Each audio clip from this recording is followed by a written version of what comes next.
Direct News TV. August 9, 2023. Israel demolishes refugee camp home of alleged Palestinian attacker.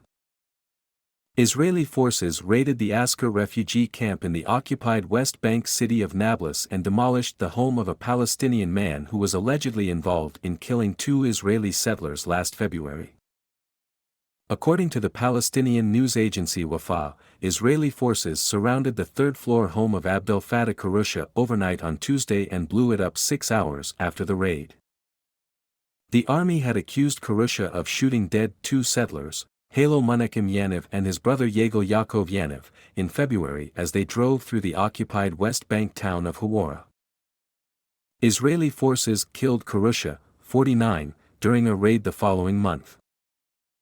Before the demolition, Israeli soldiers forced at least 60 Palestinians, including 20 children, who lived next to the home of the Karusha family to leave their houses and briefly detained them inside a local mosque, according to Wafa. The latest raid sparked heavy confrontations between the Israeli army and the camp's residents. The Palestinian Red Crescent said they dealt with 185 cases of tear gas suffocation, and that 6 Palestinians were wounded, including 1 by live ammunition. In a statement, the Israeli military said several violent riots were instigated, which included rock hurling and tire burning. In addition, explosive devices were hurled, and live fire was shot at the forces, who responded with riot dispersal means.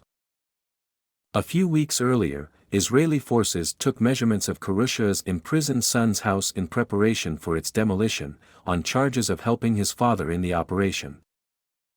Speaking to local media, Karusha's wife said the demolition of the family home will not break our resolve. "We are steadfast here despite all that the Israeli occupation does," she said. Asker refugee camp is one of the most overcrowded camps in the West Bank, with at least 30,000 Palestinians living on 0.12 square kilometers, 0.05 sq miles. Israel regularly demolishes the homes of Palestinians it accuses of deadly attacks on Israelis, arguing that such measures act as a deterrent.